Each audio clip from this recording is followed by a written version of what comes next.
कलयुग के बुलाओ यार, भोजपुरी गान को बुलाओ।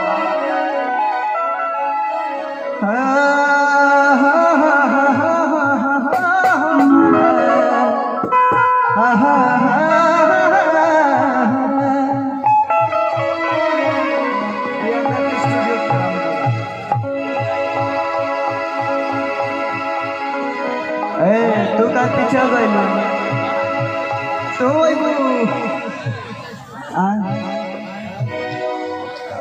का भौजाई इधर आइए। आपका क्या नाम है? आप नाराज होकर क्यों बोल रहे? प्रिया नाराज मत होइए, थोड़ा जगह खराब हो गया। हम और गाड़ी चला रहे खो डाले।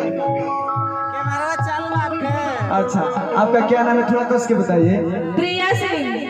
एक बार थपरी वाला गिनगा का आशीर्वाद दे दो लोग को। अच्छा मनु, तू शहरी हो कि देहात के?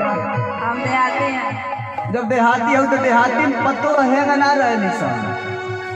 देहाती पत्तो के मान मर्यादा होला, तनी माथा पे धला। हाँ, पीछे से माथा, हाँ माथा पे धला। चलो ठीक बा, कोनो बात नहीं है। ब्रांड दीजिए, चुनरी का कोई काम है नहीं। अच्छा तो भोजपुरी गाय ना माता जी क्षमा करी हा, तारे दरबार में तो भोजपुरी या तो नहीं गावे।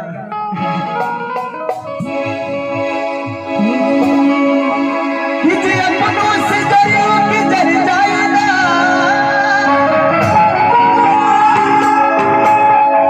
गुड़ खैला से मरी तमर जाएगा।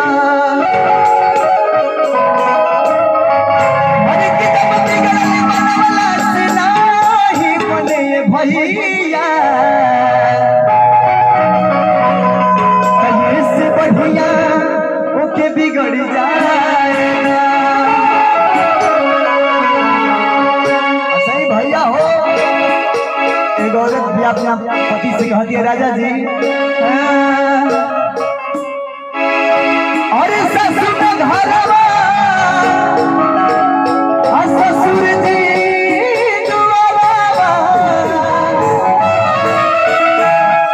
अरे है देवरा गई लिखनी है।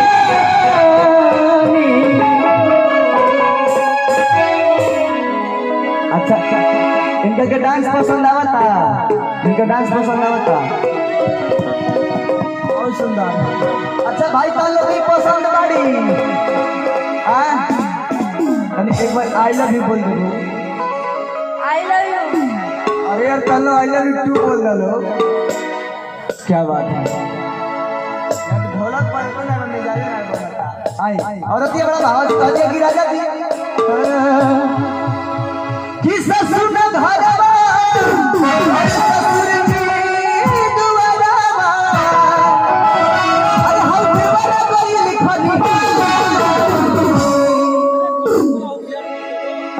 हम उठाल राजा गोदिया में,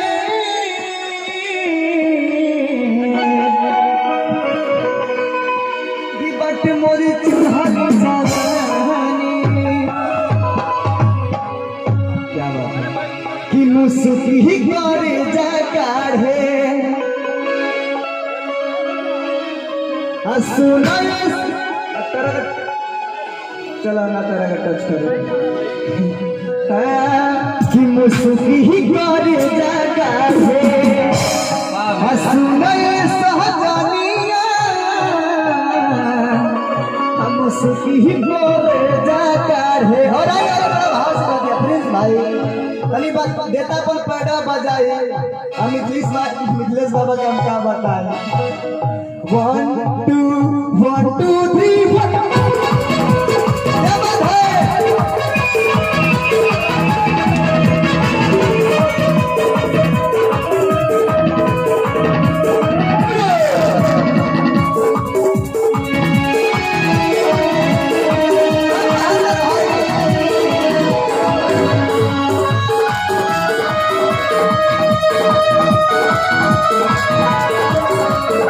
ससुर घरवा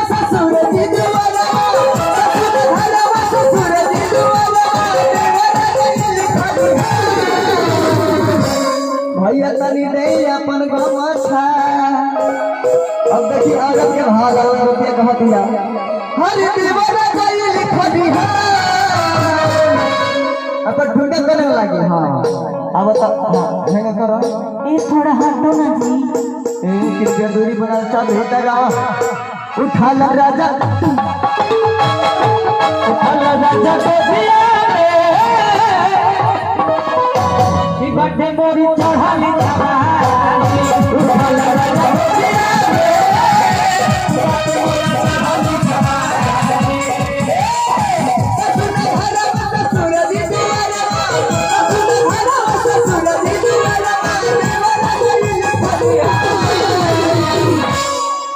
सैया पाउच पी के पेट न उल्टी कइला चल लगा ना मन बा नहीं मनते नहीं आज पिए के और पिए के बर्बाद पिया बा पिएंगे बिल्कुल पिएंगे पियल आपन पियला ना तेरा बाप के पिए तेरा बाबूजी के घर से तेरा मुंह में खिया दे मुंह में खिया गए है कि जैसा पिएगा वो पिएगा पीते पीते मर जाएगा।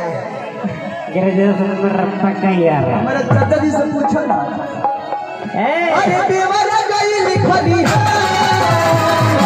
उठा लगा चकोटिया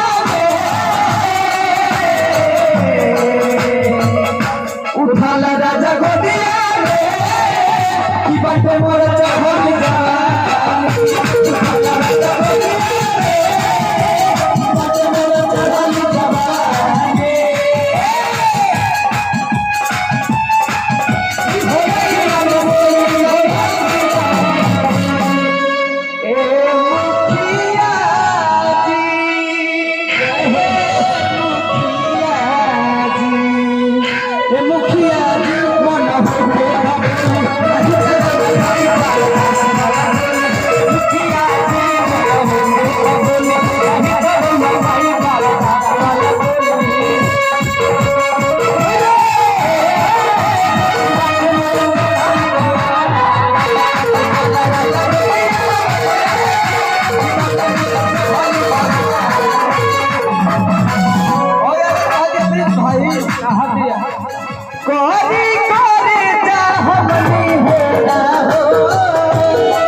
झटका मारे